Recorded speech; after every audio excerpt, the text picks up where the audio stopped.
नमस्कार. आज आपण इयत्ता 11वीचं भूगोलामधलं दुसरं प्रकरण अभ्यासणार आहोत. भू हालचाली. भूपृष्ठ विविध प्रकारच्या खडकांनी बनलेलं आहे. भूपृष्ठ किंवा भूकवच स्थिर नाहीत. भूकवचात सातत्याने भू हालचालींमुळे बदल घडून येतात. त्यामुळेच भूपृष्ठावर व भूकवचात सातत्याने परिवर्तन घडून येत असतं. भूकवचात व भूपृष्ठावर बदल घडवून आणणाऱ्या दोन प्रकारच्या शक्ती असतात. एक म्हणजेच अंतर्गत शक्ती तर दुसरी आहे बाह्य शक्ती. तर ती आपण आता सर्वात पहिले भू हालचालींमधली अंतर्गत शक्ती बघूया.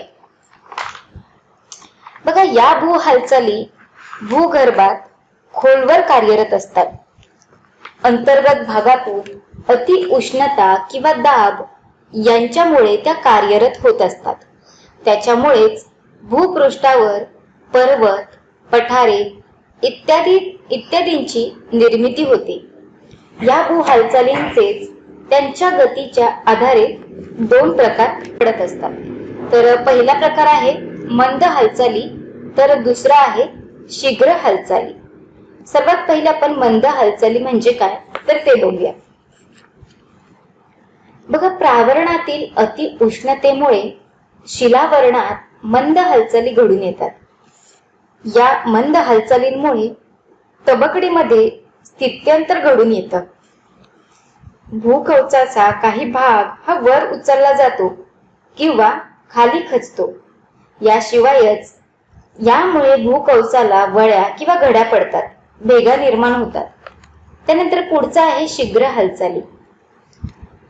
भूकंप व ज्वालामुखी या शीघ्र हालचाली आहेत. या भू हालचालींमुळे भूपृष्ठावर आकस्मिक बदल घडून येतात. या हालचाली विध्वंसक अशा प्रकारच्या असतात. अर्थातच त्यांचा मर्यादित क्षेत्रावर देखील परिणाम होतो.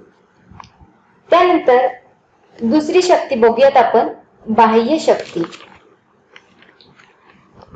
बघा, पृथ्वीच्या पृष्ठभागावर निर्माण होणाऱ्या व कार्यरत असणाऱ्या शक्तींना बाह्य शक्ती असं म्हटलं जातं. तापमानातील, वायुभारातील, उंचीतील फरकांमुळे पदार्थ एका ठिकाणाहून दुसरीकडे वाहू लागतात.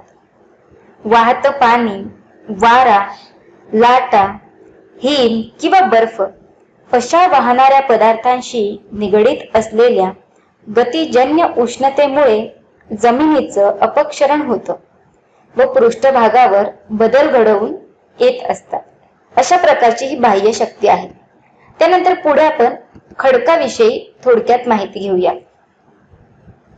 बघा, भूपृष्ठाचा सर्वात वरचा थर म्हणजेच शिलावरण. भूगर्भशास्त्रीय दृष्ट्या भूपृष्ठ ज्यापासून बनलेलं आहे त्याला खडक असं देखील संबोधलं जातं. खडक ग्रॅनाइट सारखा कठीण, पंकाश्मासारखा मऊ किंवा चुनखडीसारखा सच्छिद्र असू शकतो. खडक म्हणजे साधारणपणे खनिजांचं मिश्रण. ही खनिजे धातूक म्हणजेच लोह, तांबे किंवा अधातूक म्हणजेच फॉस्फेट्स, सल्फर या स्वरूपात असू शकतात. या खडकांचे बघा प्रकार बघूयात आता. खडकांचे प्रकार कशा प्रकारचे आहेत तर खडकांचे निर्मितीनुसार 3 प्रकार पडतात. पहिला म्हणजे अग्निजन्य खडक, दुसरा आहे गाळाचे खडक आणि तिसरा आहे रूपांतरित खडक. तर त्यातला पहिला आपण अग्निजन्य खडकाचा प्रकार पाहूयात. बघा, अति उष्ण लावारसापासून तयार झालेल्या खडकालाच अग्निजन्य खडक असं म्हटलं जातं. हे खडक भूपृष्ठावर किंवा भूकवचात लावारस थंड होऊन निर्माण होतात. लावारस थंड व घट्ट होणाऱ्या स्थानावरूनच या खडकाचे बघा वेगवेगळे प्रकार हे पडलेले आहेत. तर त्यातला त्यांचा पहिला प्रकार आहे बाह्य निर्मित खडक. भूपृष्ठाकडे येणारा शिलारस भूपृष्ठावर साचून तेथे लवकर थंड होऊन घट्ट होतो. या खडकांना बाह्य निर्मित अग्निजन्य खडक म्हणतात. बेसॉल्ट हे या प्रकारच्या खडकाचं उत्तम उदाहरण आहे. महाराष्ट्राचे पठार प्रामुख्याने बेसॉल्ट खडकानेच तयार झालेले आहे.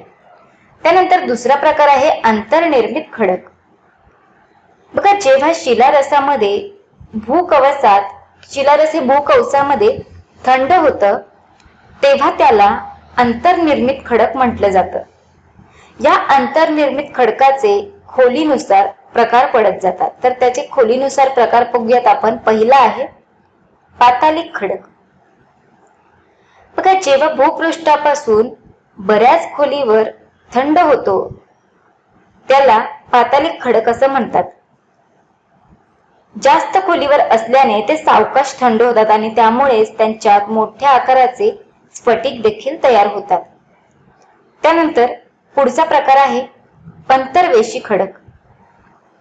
शिलारस काही वेळा भूकवचातील खडकातून मार्ग काढताना मध्यम खोलीवरच थंड होतो. अशा खडकांनाच उपपातालिक खडक असं म्हटलं जातं. शिलारस खडकातील जोडातून भ्रंश पातळीवरून किंवा वेगवेगळ्या खडक थराच्या सीमांवरून पसरतो व त्याला थंड झाल्यावर वेगवेगळे आकार प्राप्त होतात. यांनाच अंतर्वेशी रूप असं म्हटलं जातं. त्यानंतर पुढचं आहे भित्ती खडक. बघा, हे एक अंतर्वेशी रूप असून त्याची जी रचना आहे ती रचना भिंतीसारखी असते. असे भित्ती खडक काही किमी अंतरापर्यंत विस्तारू शकतात. मात्र त्याची जाडी काही सेंटीमीटर पासून ते काही दशक मीटर पर्यंत असते. त्यानंतर पुढचा आहे शिलापट्ट. भूकवचातील खडकांच्या थरांदरम्यान शिलारस आडव्या दिशेने पसरून त्या स्थितीतच थंड होऊन हे अंतर्वेशी रूप तयार होतं. शिलापट्ट अनेक चौरस किलोमीटर पर्यंत विस्तारलेले असतात. त्यानंतर पुढचा आहे लॉकेलिथ. बघा, या अंतर्वेशी रूपाचा विस्तार हा सीमित असतो. याचा तळाकडील भाग क्षितिज समांतर असतो, तर माथ्याकडील भाग जो आहे तो भाग काहीसा फुगीर बहिर्वक्र असतो. बहुतेक लॅकोलिथच्या तळाकडे पुरवठा नलिका असते. त्यानंतर पुढे आता आपण गाळाचे खडक बघूयात. भूपृष्ठावरील खडकांची अपक्षरण कारकामुळे झीज होत असते. झिजेमुळे अवसाद प्राप्त होतात. उदाहरणार्थ बघा, गाळ, वाळू, खडकांचे लहान मोठे तुकडे इत्यादी.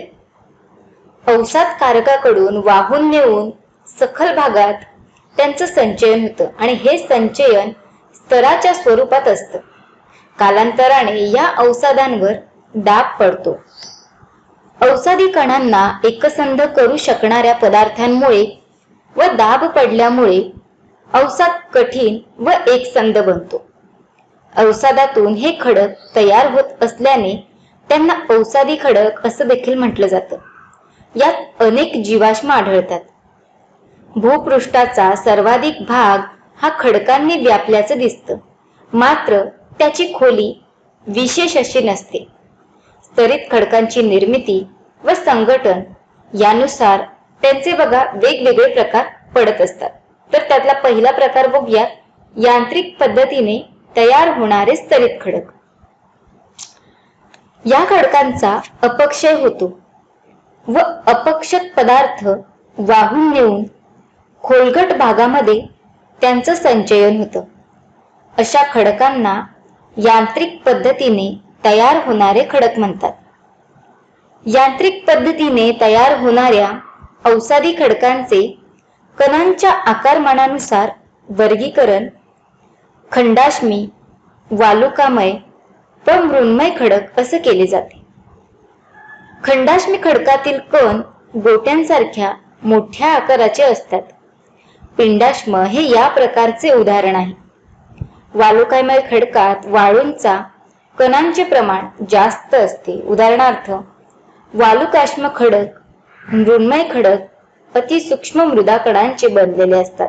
उदाहरणार्थ पंकाक्ष्म. त्यानंतर दुसरा प्रकार आहे सेंद्रिय पद्धतीचे स्तरित खडक. बघा, वनस्पती व प्राणी यांच्या अवशिष्ट भागांपासून हे जे खडक आहेत तर ते खडक तयार होत असतात। जर हे खडक प्राण्यांच्या शरीरापासून तयार झालेले असतील, उदाहरणार्थ प्रवाळ, शंख इत्यादींपासून, तर त्यांच्यामध्ये चुनखडीचं प्रमाण जे आहे ते प्रमाण जास्त असतं।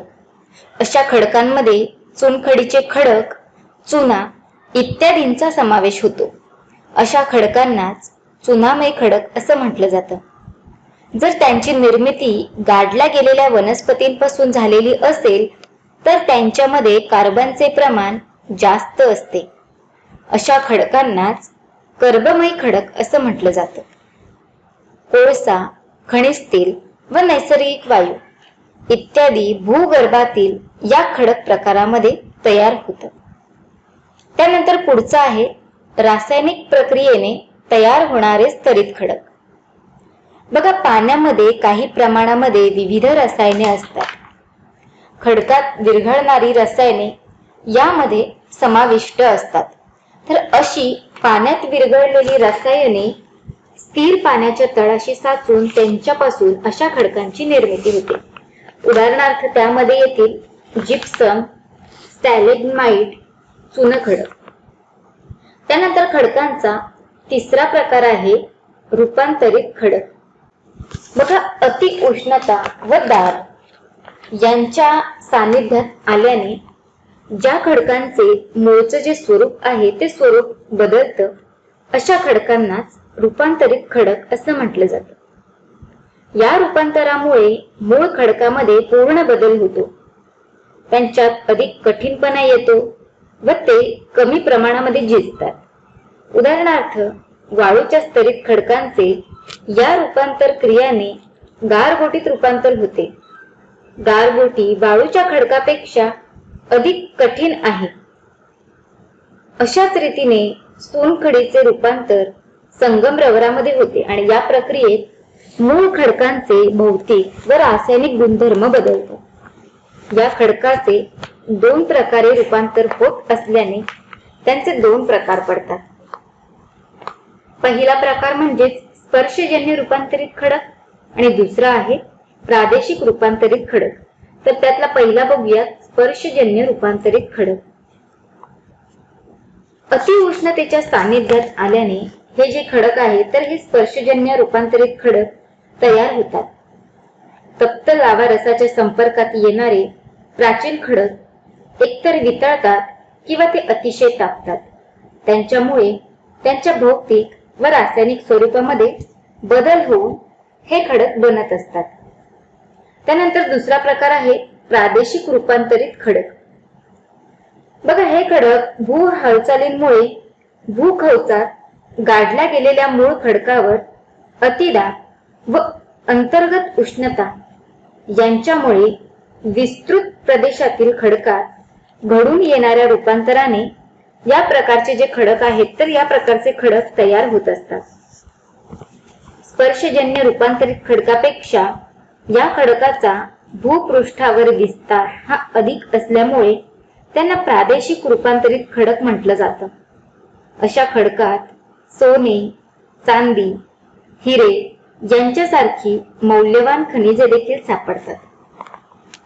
त्यानंतर आता पुढचं बघूयात आपण भूकंपाविषयी माहिती घेणार आहोत। भूकंप म्हणजे बघा, भूपृष्ठाला बसणारे हादरे किंवा काही कारणांमुळे कंपायमान होणारे भूकवच म्हणजेच भूकंप। भूकवचाला विस्तृत क्षेत्रामध्ये बसणारे असे हादरे प्रामुख्याने भूगर्भातील भूपट्ट्यांच्या हालचालीमुळे बसतात, तर काही वेळा जास्त क्षमतेच्या ज्वालामुखीच्या उद्रेकामुळे बसतात। बहुतेक भूकंप पातालिक तबकड्यांच्या सीमा भागामध्ये त्यांच्या परस्पर टकरीमुळे होत असतात। भूकंपशास्त्रात भूकंपाचा व त्यामुळे निर्माण होणाऱ्या व पृथ्वीवर विस्तृत क्षेत्रात पसरल्या जाणाऱ्या भूकंप लहरींचा अभ्यास हा केला जातो। आता या भूकंप लहरी म्हणजे नेमकं काय, त्या कोणत्या स्वरूपाच्या असतात तर ते आपण पाहणार आहोत। बघा, संथ पाण्यामध्ये खडा फेकल्यानंतर पाण्याच्या पृष्ठभागावर ज्या लाटा निर्माण होतात तशाच लहरी किंवा लाटा या भूकंपामुळे भूपृष्ठावर निर्माण होत असतात. भूगर्भातील भूपट्ट जेव्हा परस्परांना थडकतात किंवा त्यांना तडा जातो, त्यामुळे भूकंप लहरीच्या स्वरूपामध्ये ऊर्जा मुक्त होते. भूकंपाच्या निर्मितीमुळे बघा वेगवेगळ्या प्रकारच्या भूकंप लहरी निर्माण होतात. त्या वेगवेगळ्या म्हणजेच कोणत्या? प्राथमिक लहरी, दुय्यम लहरी, भूपृष्ठ लहरी. तर अशा प्रकारचं या भूकंप लहरींचं वर्गीकरण केलं जातं. तर त्यातली सर्वात पहिली आपण प्राथमिक लहरी त्याची पाहूया. बघा, भूकंपाच्या निर्मिती प्रक्रियेत भूकंप केंद्रातून बाहेर पडणाऱ्या या सुरुवातीच्या लहरी आणि यामुळेच त्यांना प्राथमिक लहरी असं म्हटलं जातं. या ज्या लहरी आहेत त्या लहरी सरळ रेषेतच प्रवास करत असतात. ही लहर पुढे मागे सरकताना त्यांच्यातील कणांचं आकुंचन प्रसरण होत असतं. त्यांच्या मार्गात येणारी प्रत्येक बाब त्या पुढे ढकलतात.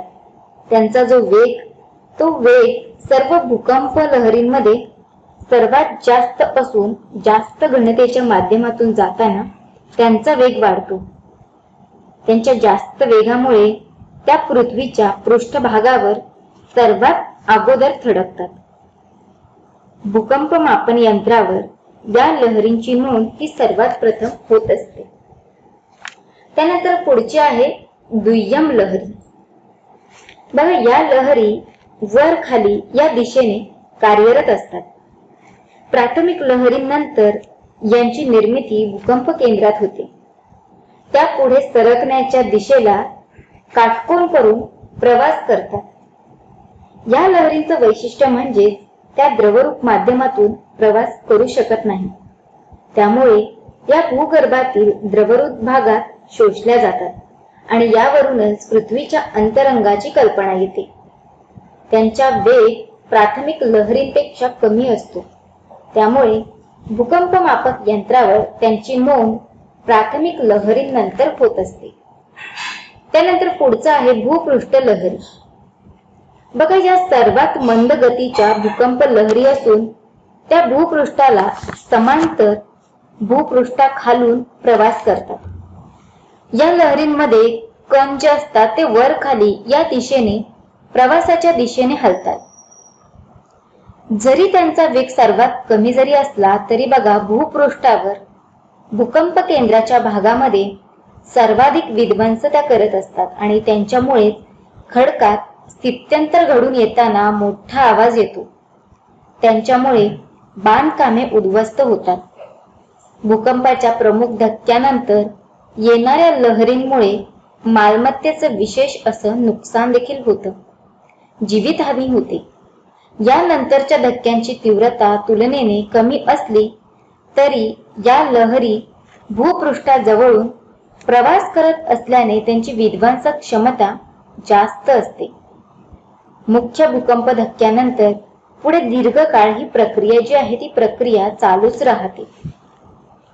त्यानंतर आता आपण रिश्टर स्केल, रिश्टर प्रमाण याविषयी माहिती घेऊया. बघा, इसवी सन 1935 मध्ये अमेरिकन भूकंप तज्ज्ञ चार्ल्स रिश्टर यांनी भूकंप लहरींची तीव्रता मोजण्यासाठी हे प्रमाण शोधलेलं आहे, रिश्टर प्रमाण. त्यानंतर पुढचा आहे भूकंप नाभी. बघा, जेथे भूकंपाची निर्मिती होते ते स्थान भूपृष्ठाखाली काही किलोमीटर खोलीवर असू शकतं. त्यालाच भूकंप नाभी असं म्हटलं जातं. या भूकंप नाभीच्या बरोबर वर भूपृष्ठावर असलेल्या स्थानाला भूकंप केंद्र असं म्हटलं जातं. यानंतर पुढे आपण भूकंपाची नेमकी कारणं काय, तर ती कारणं आपण बघणार आहोत. त्यातलं पहिलं आहे भूपट्ट्यांच्या हालचाली. भूकवच अनेक भूपट्ट्यांनी बनलेलं आहे. त्यातील काही भूखंडीय, सागरीय तर उर्वरित दोन्हींच्या सहभागातून बनलेले आहेत. भूपट्ट स्थिर नसून ते कमी अधिक गतीने वेगवेगळ्या दिशांनी हालचाल करतात. जेव्हा दोन भूपट्टांच्या सीमा परस्परांना थडकतात तेव्हा मोठ्या प्रमाणावर ऊर्जा बाहेर पडते. ही ऊर्जा भूकंपाच्या निर्मितीचं प्रमुख कारण आहे. उदाहरणार्थ बघा, डिसेंबर 2004 मधील सुमात्रा जवळचा भूकंप हा याच प्रकारचा भूकंप होता. त्यानंतर पुढचा आहे ज्वालामुखी उद्रेक. ज्वालामुखीचा उद्रेक भूकंप निर्मितीचं एक प्रमुख कारण आहे. ज्वालामुखीच्या उद्रेकाच्या वेळी स्फोटक वायू भूपृष्ठाकडे फेकले जात असताना कमकुवत भूपृष्ठाला भूकंपाचे धक्के बसतात. ज्वालामुखीच्या उद्रेकाच्या तीव्रतेवर या भूकंपाची तीव्रता ही अवलंबून असते. उदाहरणार्थ क्राकाटोआ ज्वालामुखी. उद्रेकाच्या वेळी त्याचा आवाज सुमारे 12,400 किलोमीटरवरील केप हॉर्न पर्यंत पोहोचला आणि त्याचमुळे निर्माण झालेल्या भूकंपामुळे त्सुनामी लाटा देखील निर्माण झाल्या होत्या. त्यानंतर पुढचा आहे वलीकरण व प्रस्तरभंग. भूपृष्ठावरील खडकांवर दाब व ताण निर्माण झाल्यास त्याला वळ्या पडतात व तडे जातात.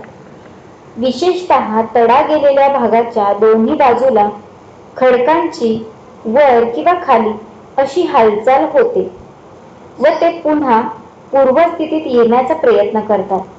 त्यातून त्या खडकात स्थित्यंतर घडून येते. हे स्थित्यंतर भूकंपाचे एक कारण आहे. अशा प्रकारे भूकंपाची अनेक उदाहरणे देखील आहेत. त्यानंतर पुढचा आहे मानवनिर्मित कारणे.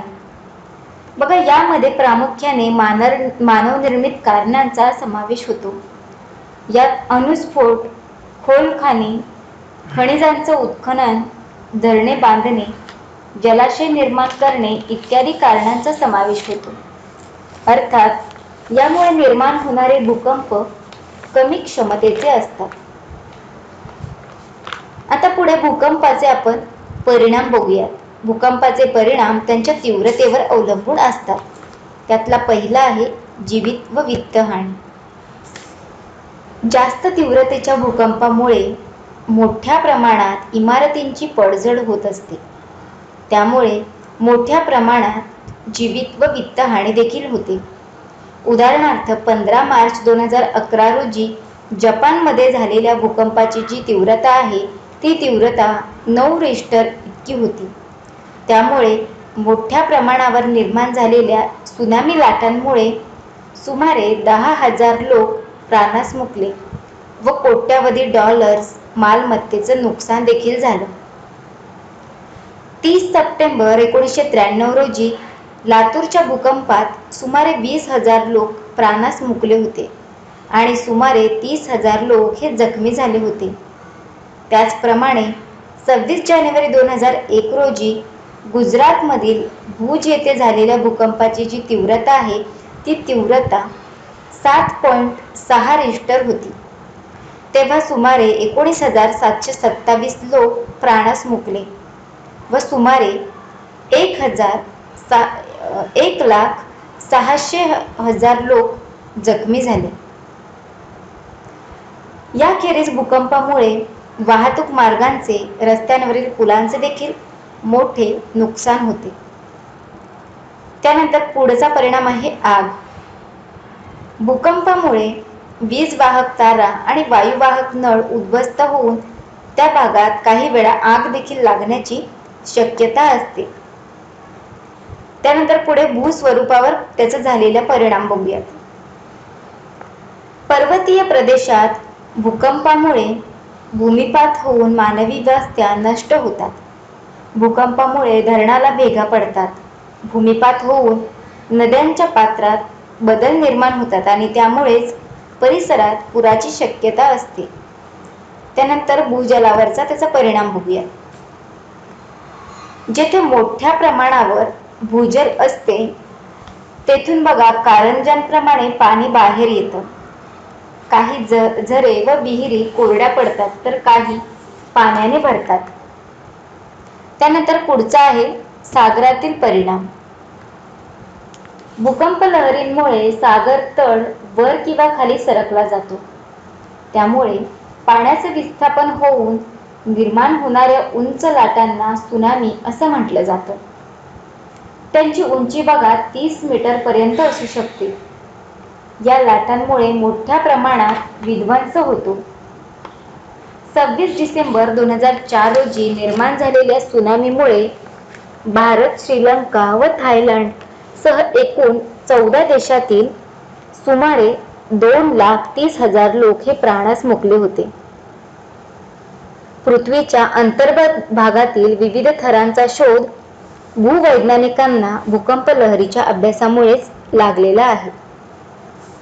त्यानंतर पुढे आपण भूकंपाचे प्रकार बघूयात.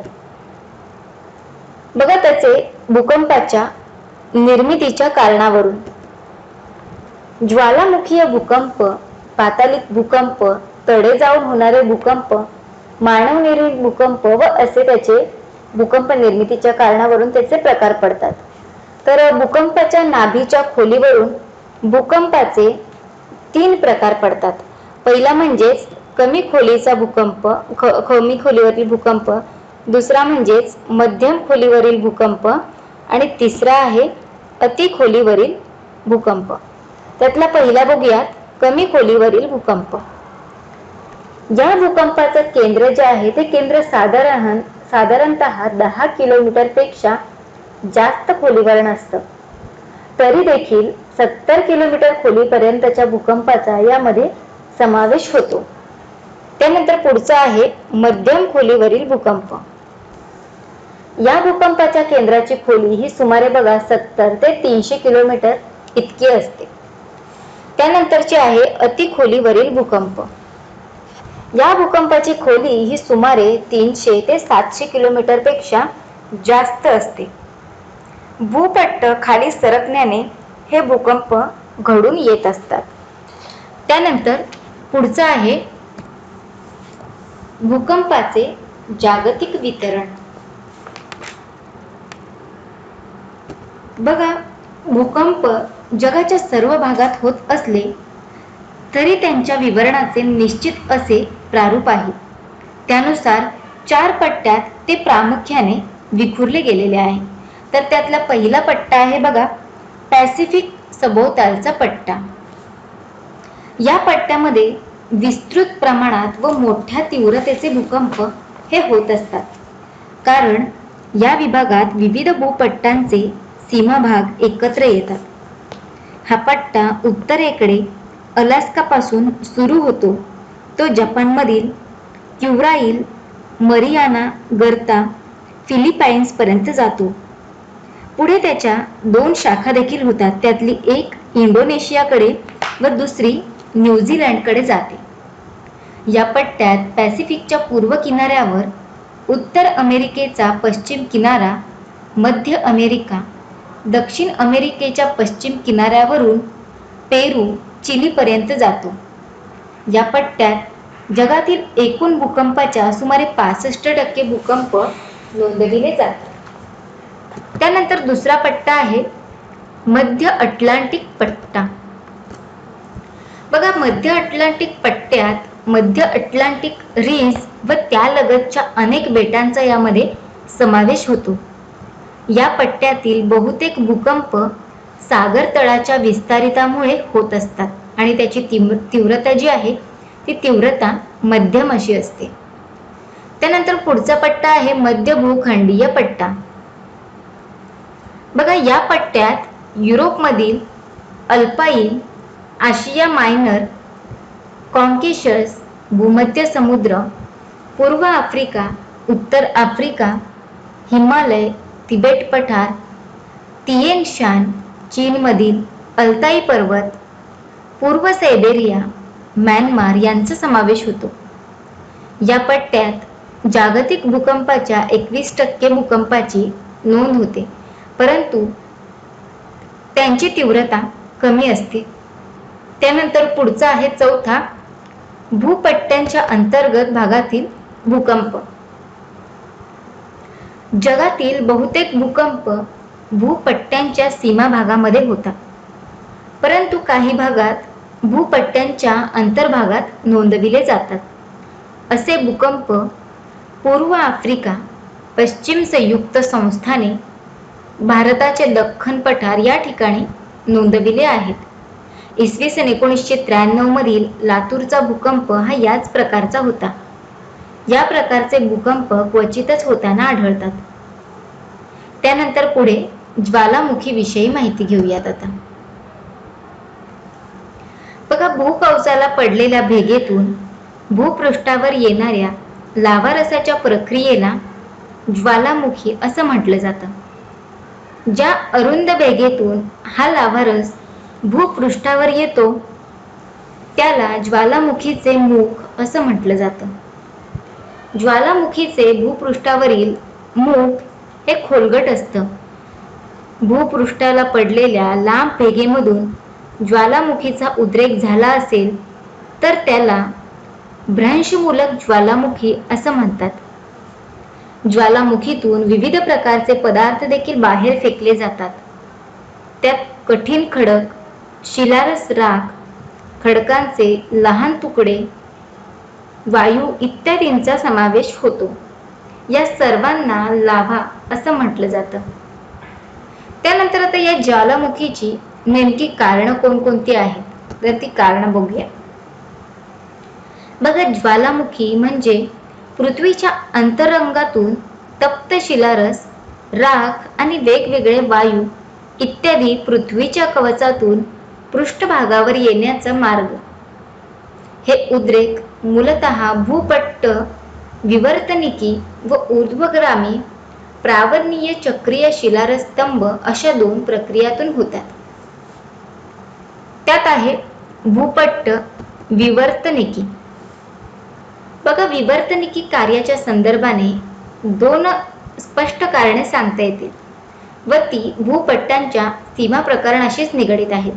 पहिलं कारण म्हणजेच जेथे 2 भूपट्ट एकत्र येत असतात तेथे बघा त्यांच्यापैकीच जड व जास्त घनता असलेले भूपट्ट दुसऱ्या भूपट्टाखाली सरकतो व प्रावरणात शिरतो.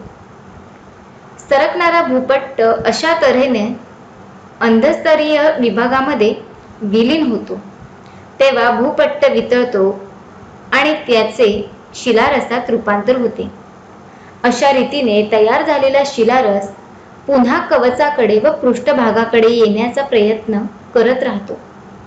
परिणामतः आत्यंतिक दाबामुळे कवच भेदून शिलारस स्फोटकरित्या पृष्ठभागावर येतो. या शिलारसाचा स्रोत साधारणतः 500 ते 800 किलोमीटर खोलीवर असतो. अशा तऱ्हेची ज्वालामुखीय उद्रेकाची प्रक्रिया पॅसिफिक महासागराच्या किनारी भागात व आल्प्स हिमालय पट्ट्यात घडत असते. त्यानंतर दुसरं कारण आहे विलगीकरण सीमा. मध्य महासागरीय पर्वतरांगांना विलगीकरण सीमा म्हणतात. या भागात 2 भूपट्ट एकमेकांपासून दूर जात असतात. भूपट्ट दूर होत असताना शिलारस त्यांच्यामधील भेगेतून वर येतो. त्यापासून नवीन खडक बनत असतो. अशा रीतीने होणाऱ्या ज्वालामुखीस खचदरीय ज्वालामुखी म्हणतात. असे ज्वालामुखी अधःसरणीय विभागातील ज्वालामुखींपेक्षा संख्येने जास्त आहेत.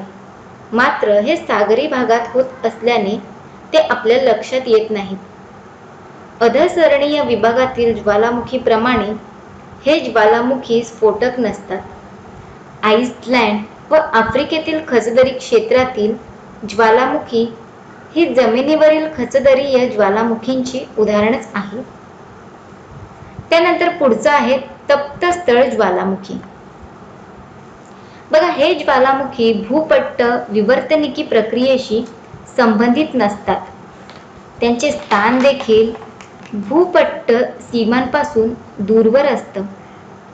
प्रावरणात खोलवर तयार होणारे ऊर्ध्वगामी शिलारस स्तंभ ऊर्ध्वगामी थेट पृष्ठभागापर्यंत पोहोचण्याने हे उद्रेक होतात. या स्तंभाचं स्थान प्रावरण गाभा सीमेवर असतं. त्यांना तप्त स्थळे असं म्हणतात. भूपट्टांच्या हालचालींच्या तुलनेने ही तप्त स्थळे सापेक्षरित्या स्थिर असतात. त्यामुळे जेव्हा एखादा भूपट्ट तप्त स्थळावरून जातो तेव्हा त्या भूपट्टावर ज्वालामुखीचे उद्रेक होतात. पॅसिफिक महासागरातील हवाई बेटांची निर्मिती अशा तप्त तळ ज्वालामुखीमुळे झालेली आहे. त्यानंतर पुढे आता आपण ज्वालामुखीचे प्रकार बघूयात. ज्वालामुखीच्या उद्रेकाच्या प्रकारानुसार व त्यांच्या उद्रेकाच्या कालावधीनुसार ज्वालामुखीचे बघा पुढील प्रमाणे प्रकार पडतात. त्यातला पहिला प्रकार आहे उद्रेकाच्या स्वरूपानुसार पडणारे ज्वालामुखीचे प्रकारामध्ये केंद्रीय ज्वालामुखी. जेव्हा ज्वालामुखीचा उद्रेक भूपृष्ठाला खोलवर पडलेल्या भेगेतून होतो तेव्हा त्याला केंद्रीय ज्वालामुखी म्हणतात. हे ज्वालामुखीचे उद्रेक हानिकारक अशा ज्वालामुखीच्या उद्रेकाच्या वेळी लाव्हारस, राख, खडकांचे लहान मोठे तुकडे आकाशात शेकडो मीटर उंचीपर्यंत वर फेकले जातात. अशा उद्रेकाच्या वेळी विविध प्रकारच्या वायूंच्या उद्रेकामुळे आकाशात कोबीफ्लॉवर सारख्या आकाराच्या प्रचंड ढगांची निर्मिती होते. जपानमधील फुजियामा व इटलीतील व्हेझुव्हियम हे या प्रकारचे ज्वालामुखी आहेत. काही वेळा अशा ज्वालामुखीच्या उद्रेकावेळी बाहेर पडणारा लाव्हारस जर घट्ट असेल तर तो भूपृष्ठावर न येता नलिकेच्या तोंडाशी साचत राहतो.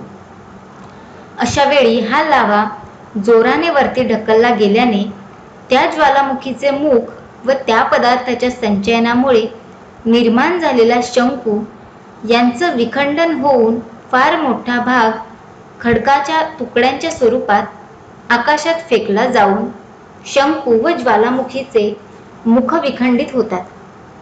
उदाहरणार्थ इंडोनेशियातील क्राकाटोआ ज्वालामुखीच्या उद्रेकाच्या वेळी या बेटाचा मोठा भाग नष्ट झाला होता. अलास्कातील काटमाई पर्वत व वेस्ट इंडिजमधील पिली पर्वत अशा ज्वालामुखीचीच उदाहरणं आहेत. त्यानंतर पुढचा आहे भ्रंशमूलक ज्वालामुखी. भूपृष्ठाला पडलेल्या भेगेतून या प्रकारच्या ज्वालामुखीचा उद्रेक होतो. या प्रकारचे ज्वालामुखीचे उद्रेक शांत असून ते व्यापक भूप्रदेशात येतात. अशा उद्रेकाच्या वेळी बाहेर आलेला लावा घट्ट असेल तर तो त्या भेगेच्या दोन्ही बाजूला साचून सपाट मैदानी पठारे तयार होतात. उदाहरणार्थ त्यातील दख्खनचं पठार. त्यानंतर पुढचं आहे उद्रेकाच्या कालावधीवरून पडणारे ज्वालामुखीचे प्रकार. त्यात पहिला आहे जागृत ज्वालामुखी. बघा अशा ज्वालामुखीतून सतत लाव्हा, वायू, राख यांचा उद्रेक हा होत असतो. अशा ज्वालामुखींना दीपगृह असं देखील म्हणतात, कारण यातून बाहेर पडणाऱ्या लाव्हा, वायू यांच्यामुळे सतत उजेड उपलब्ध होतो. जगातील असे जागृत ज्वालामुखी मध्यसागरीय जलमग्न पर्वतरांगेच्या क्षेत्रात प्रामुख्याने आढळतात. जपानचा फुजियामा भूमध्य सागरातील स्टॉम्बोली ही जागृत ज्वालामुखीचीच उदाहरणं आहेत. त्यानंतर पुढचा आहे बघा प्रकार निद्रिस्त किंवा सुप्त ज्वालामुखी. एखाद्या ज्वालामुखीचा उद्रेक झाल्यानंतर काही काळासाठी तो शांत होतो आणि पुन्हा कधीतरी एकदम जागृत होतो. अशा ज्वालामुखीला निद्रिस्त ज्वालामुखी असं म्हटलं जातं. अशा अचानक जागृत होणाऱ्या ज्वालामुखीमुळे मोठ्या प्रमाणावर जीवित व वित्तहानी होते.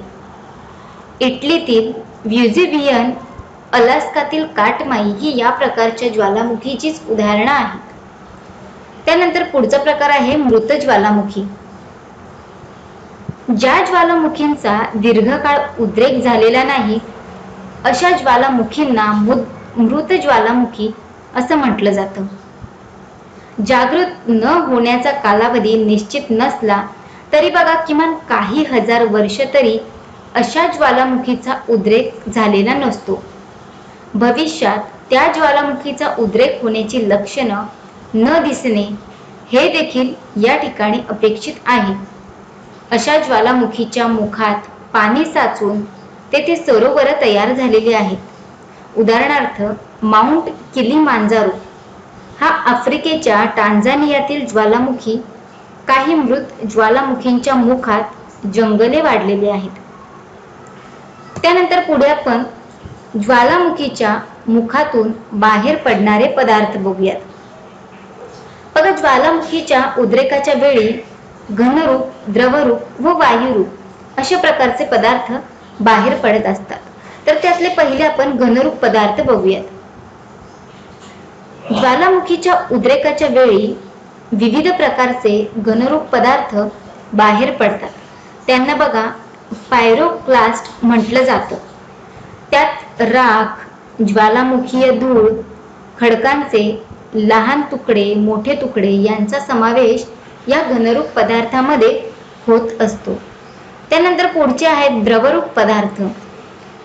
बघा, ज्वालामुखीच्या उद्रेकाच्या वेळी जे द्रवरूप पदार्थ बाहेर येत असतात त्यांना मॅग्मा देखील म्हटलं जातं.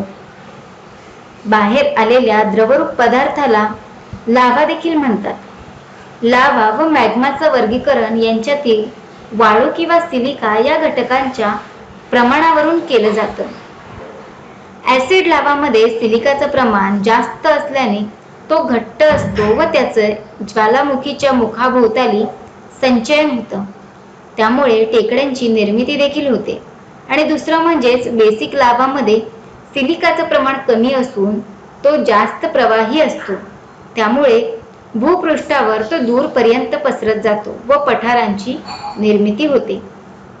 त्यानंतर तिसरा आहे वायुरूप पदार्थ. ज्वालामुखीच्या उद्रेकातून विविध प्रकारचे विषारी वायू, ज्वलनशील वायू बाहेर पडतात.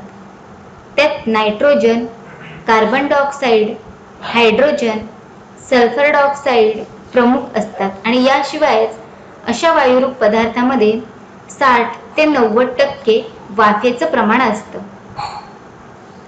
त्यानंतर पुढे आता आपण ज्वालामुखींचं जागतिक वितरण पाहूयात. बघा, सर्वाधिक ज्वालामुखींची जी नोंद आहे ती नोंद 3 पट्ट्यात होते. भूपृष्ठावरील ज्वालामुखीचं वितरण विशिष्ट क्षेत्रातच मोठ्या प्रमाणावर दिसून येतं. त्यामुळे त्यांच्या वितरणाचे ठराविक पट्टे आढळतात. त्यांचे भूकंप पट्ट्याशी बरंच साम्य आढळतं. हे पट्टे कमकुवत भूपृष्ठाच्या पट्ट्यात भूकंपाच्या हालचाली सतत घडून येतात. जेथे घडी पर्वताची निर्मितीची प्रक्रिया सुरू आहे त्या क्षेत्रात जगातील बहुतेक ज्वालामुखी आढळतात. उदाहरणार्थ त्यात आहे उत्तर अमेरिकेतील कॉर्डिलेरा, दक्षिण अमेरिकेतील अँडीज पर्वत. जगातील सर्वाधिक जागृत ज्वालामुखी भूपट्ट्यांच्या सीमावर्ती भागामध्ये आढळतात, कारण तेथे भूपृष्ठ सतत अस्थिर असते. परस्परांपासून दूर सरकणाऱ्या भूपट्ट्यांच्या सीमावर्ती भागामध्ये विशेषत्वाने ज्वालामुखी आढळतात. त्याचप्रमाणे अशा तबकड्या ज्या भागात परस्परांना भिडतात, जवळ येतात, अशा सीमावर्ती भागामध्ये सर्वाधिक ज्वालामुखी आढळतात. काही ज्वालामुखी तबकड्यांच्या आंतरभागामध्ये आढळतात. त्यात एक उदाहरणार्थ हवाई बेटे व पूर्व आफ्रिकेच्या खचदरीचा भाग. त्यानंतर पुढे आता आपण ज्वालामुखी वितरणाचे पट्टे बघूयात. त्यातला पहिला पट्टा आहे पॅसिफिक महासागराभोवतालचा पट्टा. बघा, या पट्ट्याला जगाचं अग्निकंकण देखील म्हणतात, कारण जगातील प्रमुख ज्वालामुखी याच पट्ट्यामध्ये येतात. उत्तर व दक्षिण अमेरिकेच्या पश्चिम किनारा, आशियाचा पूर्व किनारा या प्रदेशामध्ये येतात. या पट्ट्यांची सुरुवात अंटार्क्टिकाच्या एरुबस पर्वतापासून होते. दक्षिण अमेरिकेच्या अँडीज, उत्तर अमेरिकेच्या रॉकी पर्वतावरून, अलास्कातून तो आशियाच्या पूर्व किनाऱ्यावर येतो. जपान, फिलिपाईन्समधून तो वेस्ट इंडिजमध्ये जातो. तेथे बघा त्यांच्या भूकंप पट्ट्याप्रमाणेच 2 शाखा होतात. त्यातील एक जावा, सुमात्रा तर दुसरीकडे न्यूझीलंडकडे जाते. या ज्वालामुखी पट्ट्यात बहुतेक ज्वालामुखींचे जे उद्रेक आहेत ते उद्रेक भूपट्ट परस्परांवर आदळल्याने सीमावर्ती भागामध्ये होत असतात आणि यामध्येच पॅसिफिक व आशियाई भूपट्टांचा समावेश होतो.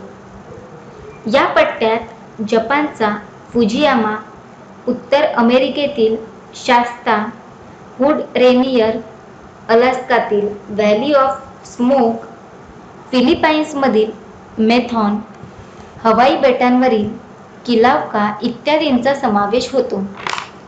जगातील सुमारे 80 जागृत ज्वालामुखी याच पट्ट्यामध्ये येत असतात. त्यानंतर पुढचा पट्टा आहे मध्य भूखंडीय पट्टा.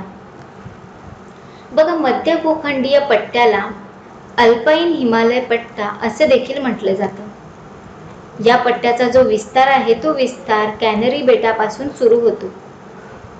भूमध्य सागरावरून तो आल्प्स पर्वत, एल्बझर, हिंदुकुश, हिमालय पर्वतावरून पूर्वेकडे म्यानमारमधील पर्वत श्रेण्यांकडे जातो. या पट्ट्यातील ज्वालामुखी क्रिया ही प्रामुख्याने युरोशिया भूपट्ट, आफ्रिकन व हिंदू भूपट्ट परस्परांवर आदळल्याने घडून येतात. या पट्ट्यात जगातील काही प्रसिद्ध ज्वालामुखी आहेत. त्यात येईल उदाहरणार्थ भूमध्य सागरातील स्ट्रॉबोली, व्हेसुवियन, एटना, एजियन समुद्रातील ज्वालामुखी, तुर्कस्तानातील अरारत यांचा समावेश होतो. त्यानंतर पुढचा पट्टा आहे मध्य अटलांटिक पट्टा. बघा, या पट्ट्यामध्ये प्रामुख्याने भ्रंशमूलक ज्वालामुखी आढळतात. अटलांटिकमधील रिज क्षेत्रात भूपट्ट परस्परांपासून दूर जात असल्याने या ज्वालामुखीची निर्मिती सीमावर्ती भागामध्ये होते. या पट्ट्यात माउंट हेलिना, माउंट पिली या प्रसिद्ध ज्वालामुखींचा समावेश होतो. त्यानंतर पुढे आहेत ज्वालामुखीचे परिणाम. बघूयात आता कशा प्रकारे घडले. ज्वालामुखी ही फार विनाशकारी अशी नैसर्गिक आपत्ती आहे. तिच्यामुळे विविध प्रकारचे परिणाम देखील घडतात. त्यातला पहिला परिणाम आहे जीवित व वित्तहानी. बघा, ज्वालामुखीच्या उद्रेकामुळे, विशेषतः स्फोटक उद्रेकांमुळे मोठ्या प्रमाणावर जीवित व वित्तहानी होते. त्यात वने, घरे, शेती, रस्ते, पूल, प्राणी व माणसे यांचा समावेश होतो. त्यानंतर पुढचा परिणाम आहे पर्यावरणाचे प्रदूषण. ज्वालामुखीच्या उद्रेकाच्या वेळी मोठ्या प्रमाणावर बाहेर पडणाऱ्या धूळ, धूर, राख, विषारी वायू, पाण्याची वाफ इत्यादी दीर्घकाळ वातावरणात राहतात. त्यामुळे पर्यावरणाचं प्रदूषण होतं. घरे, शेती, पिके, वनस्पती यांवर राख, धूळ इत्यादी साचून त्यांचं नुकसान होतं. विषारी वायूंमुळे वनस्पती व प्राणी मृत होतात. त्यानंतर पुढचा आहे त्सुनामी लाटा. काही वेळा बघा, सागराच्या तळभागावर होणाऱ्या ज्वालामुखीच्या स्फोटक उद्रेकामुळे त्सुनामी लाटा निर्माण होतात व त्यांच्यामुळे किनाऱ्यावरील प्रदेशात जीवित व वित्तहानी होते. तर अशा प्रकारे आपण भू हालचालीमध्ये थोडक्यात वेगवेगळ्या भू हालचालींची आपण माहिती घेतलेली आहे. धन्यवाद.